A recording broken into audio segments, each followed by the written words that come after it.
The stars were silent, but messages moved through them. In the center of the Galactic Council, a new signal was playing on every screen. The voice was calm, deep, and human. This is Earth. We do not seek control. We do not want power. But we will protect ourselves. You started this path. You chose this. For a moment, no one spoke. Then, soft laughter filled the room. The high leaders of the Galactic Union looked at each other, smiling. Earth's words did not scare them. To them, Earth was still young, still learning, still small. They speak like they have already won. One alien leader said with a smirk, "Let's remind them where they stand." The council voted. It was clear and fast. Earth had refused to follow the galaxy's rules. They had ignored warnings. Now they would be shown their place. A fleet of ships was sent to Earth's system. The commanders were confident. Some even felt proud. They believed this mission would be easy, just a simple operation to bring Earth in line with the others. But far away, on Earth, something very different was happening. In an underground room deep below the mountains, a human woman stood in front of a glowing screen. Her name was Admiral Lynn Marlowe. She watched the sky quietly as data flowed in. Ship signals, movement. "They're coming," she said behind her. Technicians typed fast. Satellites turned. Systems came alive. "We knew this day would come," she continued. "But they don't know us yet." In space, the alien fleet moved closer. The leader of the fleet, a tall being from the star world Vectrax, sent a final message to Earth. "You still have time." The message said, "Surrender, and we will spare your world." Earth did not reply. A few seconds later, Earth sent its own message. It was short and simple. "Let them come." The alien ships entered Earth's orbit, but something was strange. There were no signs of fear, no signs of panic. Earth was quiet, too quiet. Then the fleet systems began to act strangely. Navigation became slow. Communications started to break. One by one, ships reported problems. "Something's wrong," one alien officer said. "Our sensors are being blocked. It's like something is watching us." Suddenly, every screen on every ship turned black dot. Then, one by one, words appeared. "You were warned." Panic began to rise in the alien fleet. Orders were shouted. Commands were given, but nothing worked. The systems did not respond, and then, just as suddenly, the black screens disappeared. Everything returned to normal, but something had changed. The fleet turned back to report what had happened, but their messages never made it to the council. Only one small ship escaped, and it carried a young pilot who had seen everything. When the pilot reached the Galactic Council, he stood in front of the same leaders who had laughed before. "Earth is not what we thought," he said. His voice shook. The council listened quietly now. No one laughed. Back on Earth, Admiral Marlowe looked at the stars. "They wanted to test us," she said softly. "Now they know we are ready." She turned to her officers. "We did not fire. We did not threaten. We only showed them that Earth is not weak, that we are not alone. Let the galaxy think. Let them decide what comes next." A quiet moment passed. Then one of the officers asked, "What if they send more?" Admiral Marlowe looked at the sky once more. "Then we'll remind them again." Far beyond, in hidden space stations, Earth's allies began to prepare. Not machines, not armies, but minds, engineers, scientists, leaders. Earth had never wanted to be part of the Galactic Union, but now, it had no choice. And still, Earth's message echoed through the stars. "We asked for peace. You chose this." The stars looked calm. From a distance, everything seemed normal. But deep within the Galactic Union, quiet worry had started to grow. The pilot who returned from Earth's orbit had said things that made no sense. He spoke of systems shutting down without reason, of screens turning black, of messages appearing from nowhere. "They did not attack us," he said. "They simply made us feel watched, like they were everywhere." Some leaders called him afraid, others called him confused, but a few listened. The council had a rule: never underestimate a species that builds in silence. Still, pride is a strong thing, and the galaxy had its pride. Another team was sent, this time more prepared, more careful. Scientists, technicians, and diplomats joined the mission. Their goal was not to force Earth, but to observe, to study, to understand. The ship they traveled in was the Stellar Whisper. It was designed for peace missions. It carried gifts, language translators, and soft messages of unity. They believed This approach would fix the mistake of the first fleet. As the stellar whisper approached Earth, the crew noticed something unusual. The planet was not just surrounded by satellites, it was surrounded by layers of defense that didn't match any known design. But there were no threats, no movement, only silence. Then came the signal, not from Earth, but from one of its moons. "Welcome back, visitors. Your earlier group left quickly. This time, we invite you to listen." A soft hum moved through their ship. Every screen lit up. A face appeared. It was not a soldier, not a leader, just a young human girl, maybe no older than 20. She smiled, gently. "You've come to learn," she said. "We respect that, so let me show you something." The room around the alien team changed, not physically but visually. A simulation, a living memory. They stood now inside a digital version of Earth's history. They saw ancient buildings, tall forests, rivers that glowed in the sun. They saw people working, learning, building. They saw moments of beauty and also moments of mistakes. "This is who we were," the girl said. "This is how we grew. We were never the strongest, never the fastest, but we were always determined." Then the memory changed again. It showed Earth discovering signals from the galaxy, how humans learned, slowly, about the stars and the worlds beyond. "When you found us," she continued, "we were still new, still reaching, but we understood something important: power in silence." The girl walked through the digital space, and now they saw a room, a control room. At the center was a large, glowing orb, Earth's global intelligence system. "This is Gaia," she said. "We built her not to fight, not to win, but to protect, to see, to know when the stars change." The alien team stood in silence. What they were seeing didn't match anything they knew. "You wanted to test us," the girl said. "We understand. Many civilizations before you did the same. Most never returned. But we are not like them. We learn, we remember." She paused. Then her eyes became calm, serious. "You brought ships to our sky, and we showed you something, not our strength, but our control. And still, you came again." The simulation faded. The ship returned to normal. The screens went dark, then bright again. Earth had not warned them to leave, had not forced anything, but a message was left behind on their systems. "Next time, come with open hands, not with plans." The stellar whisper turned around and left Earth's orbit without trouble. But when the team returned to the Galactic Council, their report changed everything. They described technology far beyond known systems, defense tools that responded instantly, energy that came from nowhere, and the strange presence of Gaia, system that felt alive. The council finally sat in silence. What was Earth, really? How had they built all this, without help? In a quiet corner of the council hall, a historian spoke for the first time in years. "They are like the old ones," he said, "the ancient builders, the ones who do not rush to speak, but change everything once they do." He paused. The galaxy did not just find a new world, it found something it does not yet understand.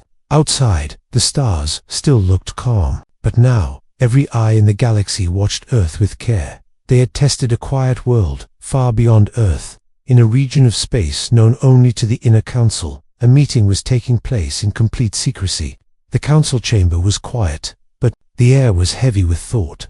No one had expected Earth to respond in such a calm, measured way, and no one had predicted this strange feeling.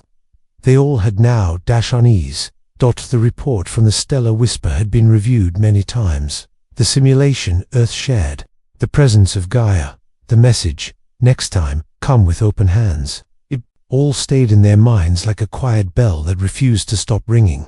"They are not hostile," one elder said softly, "but they are not afraid either." Another added, "Their silence is not weakness, it's warning."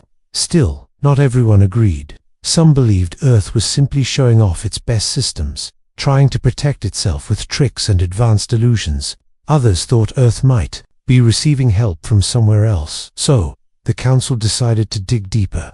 This time, not through ships or signals, but through the archive network, a collection of information from across the galaxy, ancient records, and hidden stories that even most leaders never saw. A young researcher named Vena was selected for the task. She was curious, careful, and known for solving difficult mysteries. She sat alone in the archive chamber, glowing lights surrounding her. As she typed Earth's name into the system, at first, she found nothing strange. A timeline of Earth's discovery, records of its early space missions, basic notes from early scout ships. But then, she saw something strange: a locked file with no known author, no timestamp, and no key dot. The file was titled simply, "They Grow in Silence." She requested permission to open it. Hours passed. Then a message appeared on her screen. Approved. Proceed with care. The file began to open. Images, notes, old satellite captures from thousands of years ago. Messages that had been ignored or lost. But all pointed to one thing: Earth had been watched long before it ever looked at the stars. It wasn't Earth that made first contact. It was the galaxy dot, and something strange had happened after that. An unknown probe had visited Earth in ancient times. It had sent back strange data, unpredictable evolution, rapid learning, deep emotional responses. The galaxy chose not to interfere. Too early, the record said. Let them develop naturally. But the probe returned centuries later with a new report. Earth had changed too fast, faster than expected. And more importantly, humans were adapting to things they had never seen before. The file ended with a message from the probe's AI. They grow in silence. But when the silence breaks, they will not be the same. Vena sat back in her chair. A quiet chill passed through her. She understood now. Earth had always been different, not because of its power, but because of its pace, its unpredictability. She reported this to the council, but not all believed her. It's just data, they said. Old stories, outdated fears. But one council member, the oldest of them all, leaned forward slowly. He had once traveled near Earth many cycles ago. They don't move like us, he said quietly. They don't follow patterns. One moment they fall, the next they rise, always rising. Meanwhile, back on Earth, Admiral Marlowe stood beside a massive observation window. She looked at the stars above, calm and thoughtful. Behind her, Gaia's soft voice echoed through the room. Multiple transmissions intercepted. Observation confirmed. They are searching for our past. Marlowe nodded. Let them look. They will find what we left behind. Just enough. Gaia asked. Should I prepare response protocols? Not yet, Marlowe said. They still believe we need time. Let them believe it. Outside, Earth looked peaceful. Cities moved with light. Oceans shimmered under the sky. But far beneath, deep in the planet's core, machines the galaxy had never seen were slowly awakening. They made no sound. They were not weapons. They were memories, data, knowledge, stories. Earth's power was not in strength, but in its understanding of time. The galaxy thought Earth was slow to rise, but Earth had simply waited, listened, learned. Now, the galaxy was paying attention, but perhaps a little too late, and still, Earth said nothing. Far from Earth, in a deep part of space known as the Quiet Rim, a strange movement began. It started with a whisper, small signals picked up by listening stations on forgotten moons. Not loud, not sharp, just strange. The kind of signals that didn't match any known frequency. At first, these signals were ignored. Then, one station caught something different, a pattern. It wasn't just noise. It was a message. But the message wasn't sent to the galaxy dot. It was a signal sent between human ships, moving in perfect silence across star systems no one thought Earth could reach. The council received the news. They stared at the reports, confused. How did Earth build these ships? Where did they come from? They have never shown this kind of travel before. No one had answers. Earth had always stayed within its own system. They explored nearby planets, built stations, shared small messages, but they never showed signs of deep movement across the galaxy dot. Until now, in the shadows of space, the human ships moved without drawing attention. They didn't land, they didn't broadcast, they only observed. One alien merchant reported seeing a strange craft near the edge of a trade route. It didn't approach. It only waited for a few minutes, then disappeared. Another station, on a cold rock orbiting a gas giant, found their systems scanned, not damaged, not entered, studied. The pattern was clear. Earth was watching now, not waiting, not warning, watching. On Earth, Admiral Marlowe stood in a circular command room deep under the mountains. Holographic maps showed stars, planets, and newly marked points place where human ships now moved quietly. An officer walked in and said, "They've noticed us." "I know," Marlowe replied calmly. "We weren't hiding. Not fully. Should we continue?" Marlowe looked at the stars. "Yes, let them see the truth. Let them understand who we really are." The officer nodded and walked away. She turned toward Gaia's interface. The system responded immediately, as if it had been listening the whole time. "They will now believe we are reaching too far," Gaia said. "They always believed that," Marlowe answered. "Now, they're just beginning to see how far we've already gone." In the Galactic Council, concern turned into quiet urgency. A special gathering was called, one not held in centuries. Only the oldest voices were invited. Some called it fear, others called it respect, but no one could explain how Earth had reached so far, so fast. "They built alone," one counselor said. "We left them to grow. Now we wonder why they are different." A soft reply came from across the chamber. "Because they never asked us for anything." This time, the discussion wasn't loud. It was thoughtful. Questions filled the air. How did Earth avoid detection for so long? How did they master silence? And most importantly, what do they want now? At that same time, across many systems, small things began to change. Human-made devices started appearing in trading ports, some marked unannounced. But those who used them were surprised. They were faster, cleaner, more efficient. No instructions needed. A machine that could clean water instantly. A chip that repaired itself when damaged. A lens that let one see through clouds, dust, and even shallow rock. They were never sold. They were left behind, quiet gifts. No names, no demands. The galaxy began to talk, not through orders or laws, but through stories. Have you seen the Earth tools? They don't speak, but they change things. They do more than the Council ever did. Back on Earth, a team of thinkers sat around a long table, looking at the results. Change always begins with quiet acts. One scientist said, "We are not showing power, we are showing purpose." Admiral Marlowe agreed. "Let them see that we do not need to lead with sound. We lead with care." But one advisor raised a concern. "If they misunderstand us again," Marlowe responded gently, "then we will remind them once, more kindly, clearly, but firmly, not with fear, with truth." As the days passed, something unexpected happened. People from other planets began reaching out, not their governments, but their citizens. Small messages came to Earth. "Can we learn from you? Can we share ideas? Will you talk to us?" Earth responded to each one, not all at once, not with promises, just with patience. Earth didn't challenge the galaxy with force, it challenged it with understanding, with calm, with progress, and the galaxy, for the first time in a long time, began to listen. The stars looked peaceful, but something had changed across the galaxy. Not loudly, not suddenly, but slowly, in quiet places where ideas moved faster than commands. For generations, the Galactic Union had shaped the way things worked. Trade, knowledge, travel all flowed through a network of old systems. Rules were followed. Power was balanced. But now, one by one, cracks had started to appear, not from chaos, but from curiosity. It began with whispers. A teacher on a distant moon told her students about a small Earth-made tool she had received. It could translate hundreds of languages instantly, and even explain meanings between cultures. She didn't buy it. She didn't request it. It had simply arrived. Elsewhere, a farming colony on a desert world found machines placed quietly, near their fields. No name, no message. But the crops, once slow to grow, now flourished. People began to wonder, not just what Earth was doing, but why they were doing it. On Earth, the skies remained calm. There were no announcements, no official declarations, and yet, they were everywhere. A group of thinkers, artists, and engineers sat inside a round glass chamber overlooking the ocean. They were not soldiers. They were planners of peace, of direction, of vision. "We are not giving them technology," one of them said. "We are giving them understanding.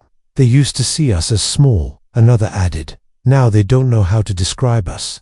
Admiral Marlowe, watching from a nearby tower, listened carefully to their thoughts. She didn't lead with orders. She led by listening. Down below, in a simple garden filled with quiet green light, Gaia's voice spoke gently through the trees. External messages increasing, curiosity levels at highest point since first contact. Marlowe responded, softly, "They are beginning to look inward. That's when true change starts." Meanwhile, in the central hall of the Galactic Union, another session had begun. But this time, it was different. The room was full, but not everyone was speaking. Many were simply watching. One ambassador from a cold water planet stood and shared his story. "My people received something. he said. A system that turns ocean pressure into clean energy. It was given freely. No request, no return expected. Another leader, once a strong critic of Earth, nodded slowly. We believed Earth wanted attention. We believed they were preparing to challenge us, she said. Now I'm not sure what they want. Maybe they don't want anything at all. The room fell quiet in the silence. One question rose again and again, but no one dared speak it too loudly. What kind of civilization grows in silence and gives without asking? Back on Earth, the sun rose slowly over the oceans, lighting up cities that shimmered like reflections in glass. Children studied stars in classrooms without walls. Elders told stories of the day the first alien message was heard. People did not speak of war. They spoke of balance. But even now, Earth remained cautious. A private message was sent to Admiral Marlowe from one of the forward observation ships. It had been orbiting a small station near a political border. There are discussions, the message said. Some voices still believe Earth is hiding something. Larger Marlowe read the message twice. Then she looked up at Gaia's screen. Some still doubt us, she said. Gaia replied, doubt is natural, but doubt also opens the door to discovery. She smiled faintly. And if they decide to test us again, we will respond, Gaia answered, as we always have, with care, with clarity, and with truth. By now, even the most silent planets had started to take notice. A group of wandering explorers arrived at Earth's edge, not seeking to trade, but simply to observe. They left, days later, with no answers, only stories of people who built quietly and gave freely. And across the galaxy, a new feeling was spreading. Not fear, not confusion, regret, not because Earth had done harm, but because the galaxy had once looked down on a world it didn't understand, and now that world stood calmly, not asking to be followed, but showing a different way. The stars had changed, not in light, or shape, or distance, but in how they were seen. The galaxy no longer looked at Earth with questions. Now, it looked with care, with quiet respect. For a long time, Earth had remained silent. It had moved carefully, slowly, not because it was weak, but because it understood something others had forgotten. Growth does not always begin with power. Sometimes it begins with patience. In the grand chamber of the Galactic Union, a rare event was taking place. A meeting not to discuss rules or borders, but to listen. And for the first time in its long history, Earth had been invited to speak. Admiral Marlowe stood before them, not in armor, not in a suit of power, but in simple clothing. She held no weapon. She carried no demands. Her voice was calm, steady, like the oceans of her world. We never wanted to lead, she began. We never wanted to control. We only wanted space to grow, to learn, and to exist in peace. Her words echoed through the chamber. When we were first seen, we were judged. And when we were tested, we responded not with fear, but with understanding. She paused. We gave what we could. We taught nothing through force. We shared only what we learned through effort. The room stayed silent. Some members looked away. Some looked down. But many listened closely, their expressions softening. A leader from a crystal-covered planet stood slowly. Why did you not stop us when we misunderstood you? She asked. Why did you stay quiet when others would have shouted? Marlowe answered, because shouting doesn't change hearts. Only time does that. And we believed, somewhere deep inside, you would begin to listen, not because of our strength, but because of your wisdom. There was no pride in her voice, only truth. Far away, on Earth, children were gathered in open learning circles, watching the transmission. Their eyes were wide, not with excitement, but with wonder. They saw their world being heard, not because it was feared, but because it had been honest. Back in the council chamber, another voice spoke up, one that hadn't spoken in many years. It was the oldest among them, a being who had seen galaxies rise and fall. When we first watched your planet, we saw fire, then we saw towers, then machines. We thought we knew your path, but we were wrong. He looked around the room. We saw strength in metal, but you showed strength in waiting, in watching, in giving. Then, quietly, he stepped down. The chamber remained still. Then, slowly, one by one, each member of the council stood, not in fear, not in apology, in recognition. Earth had not asked for this moment, but it had earned it. Admiral Marlowe bowed her head gently. She said only 3 words before leaving. Let us grow. After that, things began to shift. Not suddenly. Not all at Once but slowly, just like Earth had done. Knowledge was shared. Partnerships were formed, not built on control, but on curiosity. Earth was no longer the quiet planet on the edge of the stars. It was a voice among many, a quiet voice, a thoughtful one, but one the galaxy now listened to.